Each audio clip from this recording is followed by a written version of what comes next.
નમસ્કાર દર્શક મિત્રો, સત્યમેવ જયતે લાઈવ ન્યૂઝમાં આપ સૌનું હાર્દિક સ્વાગત છે। રસ્તા ઉપરથી મળેલ ચેક અને ડિમાન્ડ ડ્રાફ્ટ પાલિકામાં જમા કરાવતો જાગૃત યુવક।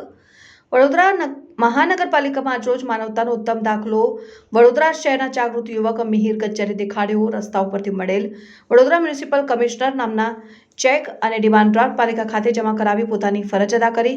ગજ્જર મિહિર અટલાદરા પાસેથી જઈ રહ્યા હતા ત્યારે રસ્તાની સાઈડ ઉપરથી પડેલા 10 જેટલા 1 લાખ ઉપરાંતના ચેક અને ડિમાન્ડ ડ્રાફ્ટ પડેલા જોવા મળ્યા હતા, જેથી તાત્કાલિક કોઈ આનો ખોટી રીતે ઉપયોગ ન કરે તે હેતુસર તાત્કાલિક પાલિકાની ઓફિસનો સંપર્ક કરી એકાઉન્ટ વિભાગમાં ચેક અને ડિમાન્ડ ડ્રાફ્ટ જમા કરાવ્યા।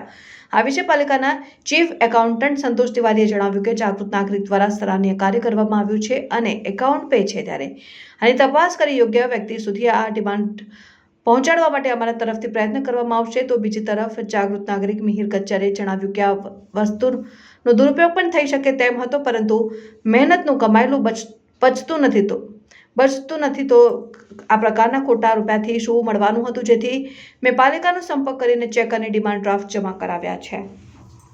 બસ વિગતવાર એ હતું કે મને ડીડી ચેક મળ્યા હતા, અટલાદરા બ્રિજ પાસે રસ્તાની સાઈડ ઉપર પડેલા હતા, તો મેં ત્યાંથી કલેક્ટ કરીને કમિશનર સરનો કોન્ટેક્ટ કરીને મિસયુઝ ના થાય એ પ્રમાણે સરને પહોંચાડી દીધા, જેનાથી કોઈ મિસયુઝ ના કરી શકે।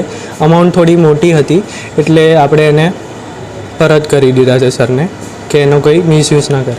શું કહેશો, કઈ રીતે વિચાર આવ્યો? કેમ કે લોકો પોતાનો સમય વેડફતા નથી આવા, કેમ કે આજે કોઈ પણ હોય છે જે ચેક આપતું હોય છે, કોઈ પણ હોય છે જે તે આપણે એક સીધી વસ્તુ છે કે મહેનત કરીને પૈસા કમાઈએ છીએ, બરાબર, ઠીક છે, તો એ પ્રમાણે આપણે કોઈની પણ મહેનતનો રૂપિયો એમને ન લેવાય, એ પ્રમાણે આપણે પરત કરી દીધા કે ભાઈ મહેનતનો પૈસો જ ટકે, બાકી હરામનો પૈસો નથી ટકતો સર।